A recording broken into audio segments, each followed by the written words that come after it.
मैं सादगी से तैयार होकर उस कमरे में बैठी हुई थी। मेरा कुछ देर बाद निकाह हो रहा था। मेरे दिमाग में अपनी बेटियों की फिक्र सवार थी। वैसे तो मैं घर से आती हुई अपनी बेटियों को खाना बना कर दे आई थी। मेरी बड़ी बेटी अब 15 वर्ष की हो चुकी थी और वो घर का काम काज कर लेती थी। जब भी मैं 3 रोज के लिए घर से गायब होती, बेटी को समझा देती थी। वो घर का काम करती थी और अपनी छोटी दोनों बहनों को खाना वगैरह भी बना कर देती थी। मगर मैं माँ थी, फितरी तौर पर मेरे दिमाग में उनकी फिक्र सवार रहती थी। मेरा वो मुसलसल हर दूसरे माह 3 रोज के लिए घर से गायब होना मेरे इर्द गिर्द वालों को और बच्चों को ठटखटा रहा था। इससे पहले कि लोग चूंकि इस मामले में दखल देते, मैं ये सब काम छोड़ देना चाहती थी। आज आखिरी बार मैं निकाह मोहतर के लिए आई थी। मेरा निकाह एक बूढ़े मर्द के साथ हो रहा था जिसकी उम्र 60 साल के करीब थी। मैंने उस मर्द को नहीं देखा था। राजदारी से हमारे निकाह करवाने वाले एजेंट ने मुझे इस बूढ़े के बारे में तफसीलात बताई थी। मैं फोन पर कहने लगा, बूढ़ा 6 रोज के लिए 6 लाख देने को तैयार है। बस उसे एक सेहतमंद औरत की जरूरत है। मैं नहीं जानती थी उस बूढ़े की क्या मजबूरी थी, वो क्यों आर से निकाह करना चाहता था। मगर ये निकाह मेरी अशद जरूरत थी। 6 लाख का सुनकर मैं फौरन निकाह के लिए तैयार हो गई। मैं अब कोई छोटा मोटा कारोबार करके घर चलाना चाहती थी और हर दूसरे तीसरे माह पैसा बनाने के लिए किसी अनजान मर्द के साथ 3 दिन का निकाह करना मेरे लिए मुश्किल हो रहा था। मैं अपने मरहूम शोहर से वफादारी का हर वक्त दावा करती थी। उसकी मौत के बाद दूसरी शादी नहीं की और अपनी 3 मासूम बेटियों को भी तन तनहा पाला था। मगर दूसरी जाने में इतनी मुश्किल का शिकार हो चुकी थी कि पैसा कमाने के लिए क्या ना जाने कितने अनजान मर्दों के साथ निकाह करके मैं अपने मरहूम शोहर से बेवफाई कर रही थी। बल्कि खुद मेरा दिल मुर्दा होता जा रहा था। मुझे हर किस्म के मर्दों को बर्दाश्त करना पड़ता था। 3 रोज के लिए मुझे अपनी निकाह में लेने वाले चंद मर्द तो ऐसे थे जिनकी दी गई तजलील मुझे भूलती नहीं थी। मैं निहायत खूबसूरत औरत थी, दिखने में बिल्कुल जवान और अपनी उम्र से कहीं छोटी लगती थी। कोई मुझे देखकर नहीं कह सकता था कि मैं 40 वर्ष की थी। मैं अभी चाहती तो किसी मर्द से शादी करके इज्जत से अपना घर बसा सकती थी, मगर मैं किसी मर्द से सारी उम्र के लिए जुड़ना नहीं चाहती थी। मजबूरन मैंने ये रास्ता इख्तियार किया। मगर मैं थक चुकी थी। उस बूढ़े के बारे में सुना तो यही सोच कर चली आई कि 6 लाख एक साथ मिल जाने पर मैं कमाई का कोई मुस्तकिल इंतजाम कर लूंगी। मैं नहीं जानती थी मेरी आखिरी कोशिश मेरी संगीन गलती साबित होने वाली थी। मैं शुरू में अपनी मजबूरी होने के बावजूद बहुत मोहतात रही थी और हर बार निकाह करने से पहले मर्द के बारे में अच्छे से छानबीन कर लेती थी। मगर इस बार जल्दबाजी में और पैसा कमाने की लालच में मैंने बूढ़े के बारे में कोई मालूमात हासिल ना की थी और फोन सुनते ही अगले रोज यहाँ आ गई थी। अब सादगी से तैयार होकर निकाह होने का इंतजार कर रही थी। मैं उलझी हुई थी। इस बार 3 के बजाय 6 रोज की बात हुई थी। मेरी बड़ी बेटी सर झुका कर रहने वाली बच्ची थी, मगर छोटी दोनों को मेरा 3 दिन घर से बाहर रहना खटखटाने लगा था। वो मुझसे सवाल करने लगी थी और नागवारी का इजहार करती थी। मैं जानती थी बच्ची अब स्कूल जाने वाली हो गई है, इनकी उम्र बढ़ चुकी थी। मेरा 3 दिन के लिए घर से गायब हो जाना मेरी बेटियों को शक में मुब्तला कर रहा था। इन्हें लगता था कि मैं किसी नाजायज काम में मुब्तला हूँ, क्योंकि मैंने अपनी बेटियों को कभी हकीकत नहीं बताई थी।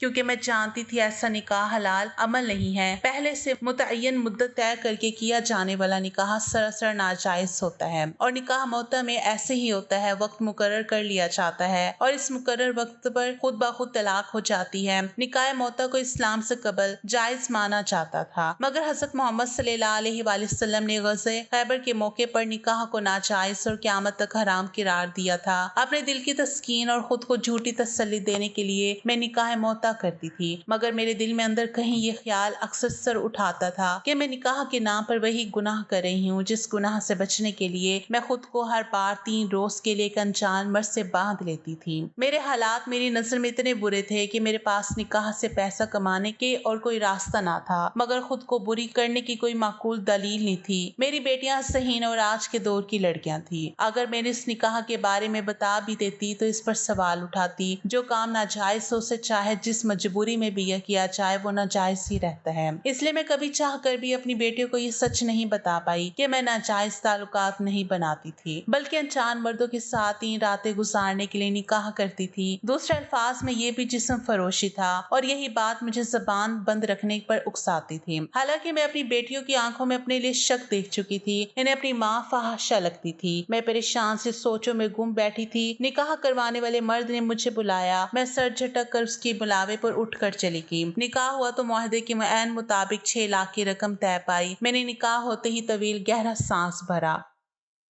पहली बार 3 के बजाय मुझे 6 रोज के लिए एक अनजान मर्द के साथ रहना था, और मर्द भी ऐसा जिसे मैंने देखा तक नहीं था। मैंने निकाह के दौरान भी अपने होने वाले शौहर को नहीं देखा था, क्योंकि मुझे इसमें कोई दिलचस्पी नहीं थी। मुझे सारी उम्र उसके साथ रहना नहीं था। मेरी दिलचस्पी उन पैसों में थी जो मुझे मिल चुके थे। निकाह की मुद्दत तय पा चुकी थी। 6 रोज के बाद मैं उस बूढ़े से आजाद हो जाती, तब अपने घर जा सकती थी। मैं वक्त से पहले आजादी का सोचते हुए मतलूबा गाड़ी में जाकर बैठ गई। जब तवज्जो दी तो ठटक गई। गाड़ी में कोई जवान लड़का मौजूद था। पूछने पर उसने बताया कि वो उस बूढ़े का ड्राइवर है। कहने लगा, मालिक तो निकाह होते ही दूसरी गाड़ी में घर की तरफ रवाना हो चुके थे। उन्होंने मुझे ये जिम्मेदारी सौंपी कि आपको घर पहुंचाओ। मैं हैरान हो गई। मुझे हमेशा मर्द खुद ले जाते थे और ज्यादातर घर ले जाने के बजाय किसी होटल या आरजी ठिकानों का इंतखाब करते थे। उस बूढ़े ने मुझे अपने साथ घर ले जाना गवारा नहीं किया था। उसका ड्राइवर मुझे गाड़ी में घर ले गया। मुझे निकाह के बाद पहली बार तो बूढ़े की हरकत खटकने पर मजबूर कर गई थी, मगर मैंने ये सोचकर तवज्जो नहीं दी कि अमीर मर्द के लिए यकीनन मुझ जैसी औरत को अपने शाना बशाना लेकर घर तक जाना आसान नहीं होगा। पहली बार मेरे दिमाग ने इस सवाल उठाया था कि आखिर बूढ़े ने मुझसे निकाह क्यों किया था। अगर उसे बाकी मर्दों की तरह वक्त गुजारी और तस्कीन चाहिए होती तो यकीनन वो मुझे किसी होटल में ले जाता और चंद रोज गुजारने के बाद छोड़कर चला जाता, मगर उसका ड्राइवर मुझे बाइज्जत तरीके से घर पहुंचा गया। इस आलीशान घर में दाखिल हुई तो एक औरत ने मुझे रास्ता दिखाया और एक कमरे तक पहुंचाया। मैं हर दूसरे कदम पर हैरान हो रही थी। मुझे वहाँ के मुलाजमीन ऐसे एहतराम दे रहे थे जैसे मैं इस घर की मालकिन हूँ। मैं ये सब समझ नहीं पा रही थी। मैंने उस इज्जत व एहतराम को ज्यादा तवज्जो नहीं दी, क्योंकि मैं इस घर में चंद रोज के लिए आई थी। मुझे वापस लौट जाना था। मगर कमरे में दाखिल होते ही मेरी नजर सामने मौजूद उस शख्स पर पड़ी तो एक लम्हे के लिए मेरी आंखें फटने वाली होगी। वो निहायत बूढ़ा और बदसूरत मर्द था। एक के बाद दूसरी नजर उसके चेहरे पर डालना मुश्किल थी। मेरा दिल एक लम्हे के लिए लरस उठा। कमरे में सिर्फ वही बूढ़ा मौजूद था जिसका साफ मतलब था कि मैं उसी की निकाह में आई थी। मुझे उसके सामने न आने की हरकत समझ आई थी। वो नहीं चाहता था कि मैं उसे देखकर खौफ का शिकार हो जाऊं। बूढ़े ने मुझे बैठने का कहा तो मैं सर झुकाकर एक तरफ बैठ गई। मेरा ये सोच सोचकर दिमाग खाली होने लगा कि मुझे 6 रोज इस बूढ़े के साथ गुजारने थे, जबकि यहाँ मैं एक लम्हे के लिए भी इसकी मौजूदगी में बैठ नहीं पा रही थी। इसे देखने के बाद मेरे दिमाग में अजीब सा खौफ और कराहत पैदा हुई थी। हालांकि यार से निकाह था और मैं जानती थी कि मुझे चंद रोज बाद बूढ़े से हमेशा हमेशा के लिए छुटकारा मिल जाता। मैं आम सी औरत थी। मैंने हर उम्र के हर शक्ल व सूरत वाले मर्द के साथ गुजारा किया था, मगर इस बूढ़े के चेहरे पर अजीब से निशानात थे जो इसे बहुत खौफनाक बना रहे थे। मैं जो 6 रोज इसके साथ गुजारने का सोचकर खोल रही थी, नहीं जानती थी कि कितनी बड़ी गलती कराई हूँ और मेरा क्या इंजाम होने वाला था। अगर मुझे जरा भी अंदाजा होता तो शायद मैं इस घर में कदम रखने से पहले ही भाग जाती। बूढ़े ने मुझसे चंद बातें की। कहने लगा, मैं बहुत असूल परस्त इंसान हूँ। ना मैं अपनी मर्जी के खिलाफ कोई बात बर्दाश्त कर सकता हूँ, ना ही मैं अपनी बात की नफी बर्दाश्त कर सकता हूँ। बोला, अगर मेरी बात से इनकार किया जाए तो मैं सख्त तरीन सजा देता हूँ। मैं बिल्कुल रहम नहीं खाता, इसलिए मैं तुम्हें पहले ही रोज बता रहा हूँ कि मैं तुम्हें जैसा कहूँ तुम्हें वैसा ही रहना होगा। मेरी बात टालने की गलती बिल्कुल मत करना। बूढ़े की बात पर मैं परेशान हुई। उसकी असूल परस्ती का तो मुझे यहीं से अंदाजा हो गया था कि वो चंद रोज के लिए आई मेहमान औरत को भी अपने असूल और घर के तौर तरीके बता रहा था और मुझे पहले ही दिन ये समझा रहा था कि मुझे कैसे इस घर में रहना होगा। उसका अंदाज ऐसा था जैसे वो मुझे निकाह मौता करके नहीं लाया था, बल्कि लोंडी बनाकर मैं उसके घर आई थी। मैं उसके लब व लहजे को शिद्दत से महसूस किया था। हालांकि मैं पहले भी ऐसे मर्दों के साथ वक्त गुजार चुकी थी। कुछ मर्द आर से निकाह करके मेरे साथ बिल्कुल बांदियों की तरह बर्ताव करते थे। तजलील करना उनके मशगले में शामिल होता था, मगर इस बूढ़े का मुझ पर इस तरह से हुक्म जताना मुझे नागवार गुजर रहा था। मेरा दिल चाहा मैं इसे टोक दूं, इसे बताऊं कि मैं इसकी घर सिर्फ 6 रोज के लिए आई हूँ और ये सिर्फ मेरी मजबूरी नहीं थी बल्कि उस बूढ़े की भी जरूरत थी, वरना मैं कभी इस घर में मौजूद ना होती। मगर उसका इतना रोब व दबदबा था कि मैं उसके आगे कुछ बोल नहीं पाई और सब सुनती रही। मतलब उसकी बातों का मतलब नहीं समझ पा रही थी। मेरा दिमाग तो अपने घर पर अटका हुआ था और मैं जल्द इस बूढ़े के घर से आजाद होने का सोच रही थी। मुझे तलाक की कोई फिक्र ना थी। निकाह मोता में जहाँ मुतय्यन मुद्दत के बाद खुद ब खुद तलाक हो जाती है, वहीं अगर मर्द तयशुदा वक्त से पहले उकता जाए और औरत को छोड़ दे दे तो तब भी औरत फारिग हो जाती है। मैं दिल में दुआ करने लगी कि इस मर्द का मुझसे दिल जल्द भर जाए। हालांकि मेरी ये सोच बिल्कुल नामुमकिन थी। मैं बेहद खूबसूरत जवान औरत थी। मुमकिन ही नहीं था कि इस बूढ़े जैसा बदसूरत मर्द मुझे वक्त से पहले आजाद करता। उसे देखकर मुझे अंदाजा हो गया था कि वो मुझे दी अपनी रकम से पाई पाई का हिसाब मुझसे लेगा, और उस बूढ़े के बारे में सिर्फ यही सोच बिल्कुल सच साबित हुई थी।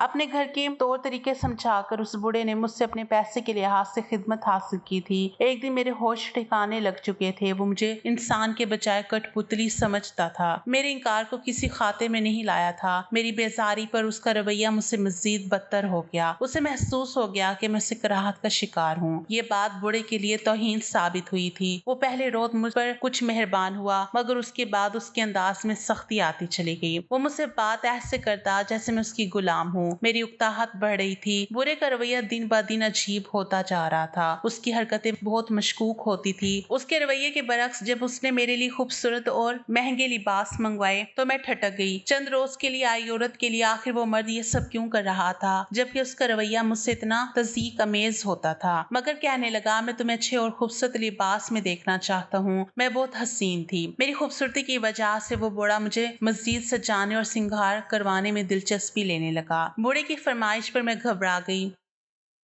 मुझे उससे इतनी उलझन होने लगी थी कि मैं उसकी खातिर बेहतरीन लिबास पहनने के तस्वुर से ही डरने लगी। उस बूढ़े से ना अपने हुस्न की तारीफ चाहिए थी, ना ही मुझसे उसका सराहना बर्दाश्त होता था। मैं बुरी तरह फंस चुकी थी, मगर अब मैं जानती थी कि अगर मैंने उस बूढ़े को इनकार किया तो इसका नतीजा अच्छा नहीं निकलेगा। इसलिए बिना बहस किए मैंने एक लिबास पहन लिया। वो निहायत महंगा गहरे रंग का लिबास था। खूबसूरत लिबास से बेतन करते ही मेरा हुस्न और दिलकशी मजीद निखर कर सामने आ गई थी। अपने शोहर की वफात के बाद मैंने बेवगी में हमेशा हल्के रंगों के लिबास पहने थे। मेरा लिबास सादा और बहुत सस्ता होता था। मैं एक बदरंगी सी चादर ओढ़े रखती थी। हर बार जब मैं पैसों के लिए निकाह करती थी, उसके लिए एक ही लाल रंग का लिबास रखा हुआ था। हर बार वही लिबास पहनकर अब वो लिबास भी अपना रंग खो चुका था। बूढ़े का दिया लिबास पहनकर मैं बहुत खूबसूरत लगने लगी थी। वो मुझे मारूफ नजरों से देखने लगा, फिर मुस्कुराए हुए अजीब से लहजे में बोला कि मैंने तुम्हें बगैर किसी वजह के नहीं चुना था। कहने लगा, उस एजेंट ने जब तुम्हारी तस्वीर दिखाई तो तुम्हारा यही हुस्न कशिश मुझे मजबूर कर गई थी कि मैं तुम्हें इतनी कीमत देकर अपने घर ले आया हूँ। मैंने उसकी खुशी पर सर झटक दिया। मेरे पास अब 2 रोज बचे थे। उस बूढ़े के 2 दिन के लिए मुझे ढेरों खूबसूरत लिबास देने के पीछे क्या वजह थी, मुझे समझ नहीं आई थी। वो 2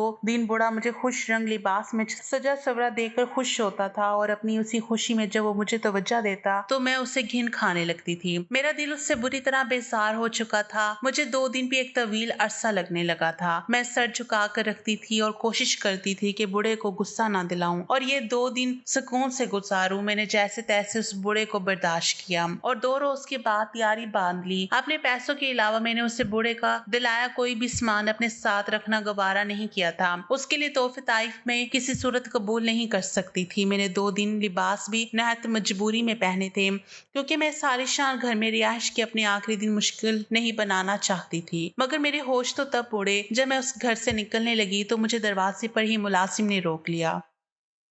बूढ़ा उस वक्त घर पर नहीं था। मैंने गुस्से से चौकीदार को देखा। वो अपने मालिक के निकाह मौता से वाकिफ नहीं था। शायद उससे लगता था कि मैं बाकायदा शादी करके इस घर में आई हूँ। मैंने चौकीदार को समझाने की कोशिश की, मगर उसने कहा कि मुझे अपने मालिक की तरफ से ऐसा कोई हुक्म नहीं मिला, इसलिए मैं तुम्हें इस घर से बाहर कदम नहीं रखने दूंगा, वरना मेरी नौकरी भी जा सकती है। मैं जब्त करके रह गई थी। मैं पहले 6 रात इस बूढ़े मर्द के साथ गुजार चुकी थी। वो मेरा छठा रोज था और निकाह में तयशुदा वक्त के हिसाब से मैं इस रोज सुबह अपने घर वापस जा सकती थी। मगर चौकीदार मुसलसल बहस करता एक तरफ जाकर बैठ गया। उसने मेरे लिए दरवाजा नहीं खोला। मैं बेबसी से वापस अंदर जाकर बैठ गई और बूढ़े का इंतजार करने लगी। पूरा दिन गुजार कर जब वो बूढ़ा घर लौटा तो मैंने संजीदगी से दरखास्त की कि वो अपने चौकीदार को बोल दे वो मुझे घर से जाने दे। मैंने कहा, मेरे घर में मेरी बेटियां अकेली हैं, मेरा इंतजार कर रही हैं। मेरा घर जाना बहुत जरूरी है। वैसे भी मेरा वक्त पूरा हो चुका है। मैंने जितनी रकम ली थी उतना वक्त गुजार लिया है। मेरी बात पर वो इत्मीनान से मुझे देखता रहा, और तब उसने मुझे जवाबन जो बात की वो मेरे होश उड़ाकर रख दिए। कहने लगा, मैंने तुमसे निकाह मौता नहीं किया था। तुम्हारी नजर में ये आरसी निकाह था और मुद्दत तय हुई थी, मगर मैंने ऐसा कुछ तय नहीं किया। मैंने ये निकाह हमेशा के लिए किया था और अब तुम मेरी बीवी हो। इस घर से बाहर कदम नहीं रख सकती, ना ही मैं तुम्हें कभी इस घर से जाने की इजाजत दूंगा। मेरे सर में धमाके होने लगे थे।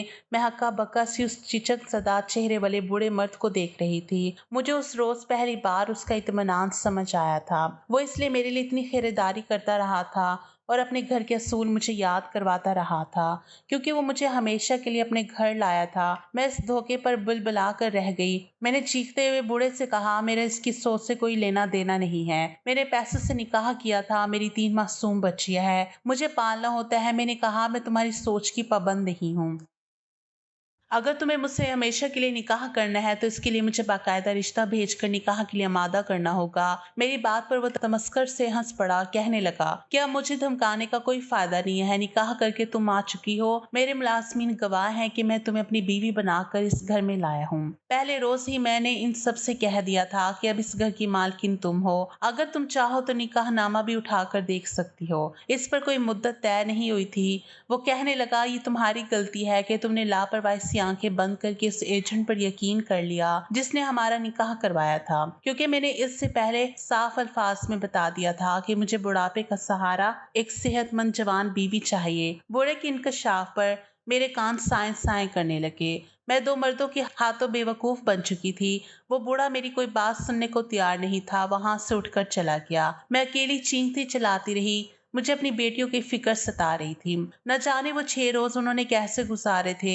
मोहल्ले वाले अच्छे थे, मगर मैं इस मामले में किसी पर भी यकीन नहीं कर सकती थी। मैं रोते हुए अपने बाल नोचने लगी, अपनी हरकत पर पछताने लगी। निकाह मौता के नाम पर मैं हर बार घर से गायब होती थी और हर वक्त मैं इसी तरह खौफ का शिकार रहती थी कि न जाने घर वापस जाने पर मेरी बेटियां मुझे किस हाल में मिलेंगी। हर बार मेरी बेबसी और दुआओं पर अल्लाह ने मेरी बेटियों की हिफाजत की, मगर मैं सबक हासिल करने के बजाय अगली बार फिर जो मर्द ज्यादा पैसे की ऑफर करता, मैं उससे निकाह करके चल पड़ती थी। इस बार भी मैंने तौबा करने की बजाय एक आखिरी बार वो नाजायज निकाह करने की ठान ली थी, मगर शायद मेरी पकड़ हो चुकी थी। बुरा कुछ सुनने को तैयार नहीं था। मैं उसकी मिन्नतें करती रही। वो बहुत मुश्किल से बस इतना ही माना। कहने लगा, मुझे घर में ज्यादा शोर शराबा पसंद नहीं है। अगर तुम चाहो तो अपनी बेटियों को इस घर में ला सकती हो, मगर इन्हें पहले से समझा देना कि वो मेरी नजरों के सामने नहीं आएगी और एक कमरे में खामोशी से रहेंगी। मैं तुम्हें माहाना खर्चा देता रहूंगा कि तुम अपनी बेटियों को अच्छी जिंदगी दे सको, मगर इससे ज्यादा मैं कुछ नहीं कर सकता। मैं अपनी बेटियों को उस बूढ़े के घर में कभी नहीं लाना चाहती थी। मैं बेबसी से चीखती रही, उसे धमकाती रही, मगर उस पर कोई असर नहीं हुआ था। वो मामला ऐसा था कि मैं पुलिस का भी सहारा नहीं ले सकती थी। अगर मैं किसी तरह बूढ़े के घर से फरार हो जाती तो तब भी मैं मदद के लिए किसी को पुकार नहीं सकती थी, क्योंकि निकाह मौता नाजायज काम था। पाकिस्तान में तो इसे बिल्कुल ही हराम माना जाता है। कुछ लोग तो इसे निकाह ही नहीं कहते। ये चंद चुने शहरों में निहायत राजदारी से किया जाता था। लोगों को इस बारे में कोई खबर नहीं, मैं और किसी के बारे में नहीं जानती थी, मगर मैं इस एजेंट के साथ मिलकर निकाह मौता करती थी। अगर मैं इसका नाम पुलिस के सामने ले लेती तो बूढ़े के बजाय मुझ पर ही केस बन जाता। वो बूढ़ा भी ये सब जानता था, इसलिए वो मुतमईन था कि मैं सिर्फ पिंजरे में कैद पंछी की तरह फड़फड़ाती रह सकती हूँ। इसके अलावा कुछ कर नहीं सकती। मैं अपनी बेटियों को नहीं लाना चाहती थी। उस बूढ़े को कबूल करना मेरे लिए बड़ी असियत थी। वो मुझ पर जबरदस्ती अपना हक चिताने लगा। मैं कमरे में कैद होकर रह गई। चंद रोज मैंने सिर्फ इसलिए इसे बर्दाश्त किया था कि मुझे लगा छुटकारा हासिल करने के बाद मैं सारी जिंदगी पलट कर उसे नहीं देखूंगी। वो मुझे किसी खिलौने की तरह इस्तेमाल करता रहा और मैं खामोशी से गुलाम बनी रही कि ये चंद रोज की परेशानी है। मैं नहीं जानती थी कि वो बुढ़ा मुझे हमेशा के लिए अपने सारी शान घर में कैद कर चुका था। चंद रोज मैं गुस्से और नफरत का इजहार करती रही, अपने घर जाने की जिद करती रही, मगर उस बूढ़े के कान पर जूं तक नहीं रेंगी। वो मुझे उन पसंदीदा लिबास में सज सवार कर किसी गुड़िया की तरह अपने सामने बिठाए रखता था। अगर मैं कभी गुस्से और नफरत में इनकार करती तो वो मुझे पागलों की तरह मारने लगता। इसके दिल में वाकई रहम नहीं था। मैं चंद दिनों में थक गई। कमजोर सी औरत ही गलती कर बैठी थी। अपनी गलती की सजा झेलने के अलावा अब कोई चारा नहीं था। मैं समझ गई वो बूढ़ा मुझे कभी आजाद नहीं करेगा। मुझे एक मुलाजमा ने इसके बारे में सब बता दिया था। इसकी पहली बीवी भी मेरी तरह बहुत खूबसूरत औरत थी। वो नफसियाती बूढ़ा इसे भी ऐसे ही सजा सवार कर किसी खिलौने की तरह इस्तेमाल करता था और चाहता था कि वो हर हुक्म और हर बात पर सर झुका कर रहे। मुलाजमा ने बताया, कि बूढ़े की पहली बीवी किसी रिपोर्ट की तरह उसके साथ रही, उसके 2 बेटे हुए और फिर वो औरत उस कैद में ज़हनी अज़ियत का शिकार होकर मर गई। बूढ़े ने अपने बच्चों को बहुत अच्छी तालीम दी, पढ़ाया लिखाया, मगर वो जवान हुए तो बाप को छोड़कर मुल्क से बाहर चले गए और वापस कभी पलट कर राब्ता नहीं किया था। वो बूढ़ा अकेला था और सहारे का मतलाशी था। मेरी लालच मुझे इस बूढ़े तक ले आई थी। उसने मेरी इस मजबूरी का फ़ायदा उठाकर 6 लाख का लालच देते हुए मुझे हमेशा के लिए अपने घर कैद कर लिया था। मैं अकेले में पागलों की तरह फूट-फूट कर रोती रही थी। ज़हनी अज़ियत का शिकार होने लगी। उस बूढ़े के घर मुझे 10-15 रोज़ गुज़रे तो मेरी ज़िद दम तोड़ गई। थक कर मैंने उसकी शर्त मान ली और अपनी बेटियों को वहाँ बुलवा लिया। मैं उसकी ज़िद में बेटियों को अकेले घर में नहीं छोड़ सकती थी। उसकी इतनी मेहरबानी काफ़ी थी कि उसने मुझे बेटी को घर में रखने की इजाज़त दे दी थी। बूढ़े ने मेरी हार मान लेने पर मुझसे पता लेकर मेरी बेटियों को हमारे घर से जा लिया था। वो तीनों बच्चियां बूढ़े के घर पहुंची तो बुरी तरह सहमी हुई थी और खौफजदा नजरों से यहाँ वहाँ देख रही थी। ऐसा लगता था जैसे उन्हें जबरदस्ती गाड़ी में डालकर लाया गया था। मुझे देखते ही वो मेरे सीने से लगकर रोने लगी। मेरा दिल तड़प गया था। मैंने अपनी बेटियों को अच्छी जिंदगी देने के बहुत ख्वाब देखे थे। वो आजादी से घर में रहती थी और चिड़ियों की तरह चहचहाती रहती थी। जहाँ इन्हें लाया जा चुका है सिर्फ मेरी वजह से अपनी आवाज से दबा कर रहना था। मैं अपनी गलती पर नादिम थी। बेटियों को एक तरफ ले जाकर मैंने सब कुछ सच बता दिया और नदामत से सर झुकाकर उनसे माफी मांगी। मैंने कहा कि मैंने ये सोचकर निकाह किया था कि इसके बाद मैं कभी ये गलती नहीं दोहराऊंगी, मगर शायद यही मेरी आजमाइश थी जिसमें मैं नाकाम हो गई। मेरी बड़ी बेटी रोने लगी, बोली आप फिक्र मत करें, जैसा कहेंगे हम वैसे ही रहेंगे। मगर अब इस घर में अकेले रहना हमारे लिए दुश्वार हो गया था। पहले भी हर बार जब आप जाती थी मोहल्ले के मर्द हमें हमदर्दी के बहाने हर वक्त तंग करते थे। इस बार आपका क़याम लंबा हुआ तो हम साए घर वाले अंकल बहाने बहाने से रात को हमारे घर चले आते और हमसे कहते थे कि तुम्हारी माँ की गैर मौजूदगी में मैं तुम्हारी हिफाजत करूंगा, इसलिए फिक्र मत करो और कोई भी परेशानी हो तो मुझे बता देना। मेरी बेटियां सहमी हुई थी जबकि ये सुनकर मेरी सांस रुकने वाली हो गई। अगर मैं मजीद देर कर देती तो शायद मेरी मासूम बेटियों की जिंदगी तबाह बर्बाद हो जाती। इन्हें इस मोड़ तक मैं ले आई थी। इनके कच्चे जहनों में इन मर्द ऐसे रवैये महफूज हो गए थे। मैं रोने लगी। मेरी बेटियां खौफजदा थी मगर मुझे कभी कुछ बताया नहीं था। इन्हें मैंने इतना इत्मीनान भी नहीं दिया था कि वो मुझे अपना खौफ बता सकती। मैंने बेटियों को अच्छी जिंदगी देने का ख्वाब देखा था मगर बुरी तरह नाकाम हुई थी। मेरी सारी मेहनत और कुर्बानियां जाया हो गई थी। मुझे उस रोज समझ आई अल्लाह ने अकेली औरत को इज्जत से दूसरा निकाह कर देने का रास्ता क्यों दिया था। अगर मैं इद्दत के बाद घर बसा लेती तो मुझ पर और मेरी बेटियों पर यह वक्त कभी ना आता। उस बूढ़े ने हम माँ बेटियों को पनाह दी मगर चंद दिनों में ही उसने मेरे साथ गुलामों जैसा रवैया रखकर मुझे मेरी बेटियों की नजरों में गिरा दिया। जब मेरी बेटियों ने मेरी इस घर में ऐसी अहमियत देखी तो बिल्कुल गुमसुम और एक कमरे में कैद होकर रह गई। हम इस बूढ़े के घर रहते हुए 5 माह हो चुके हैं। मेरे पास आज़ादी की कोई राह नहीं बची। अब मैं सिर्फ बूढ़े की मौत का इंतजार करती हूँ। अब यही आखिरी रास्ता है हम माँ बेटियों की जिंदगियों का।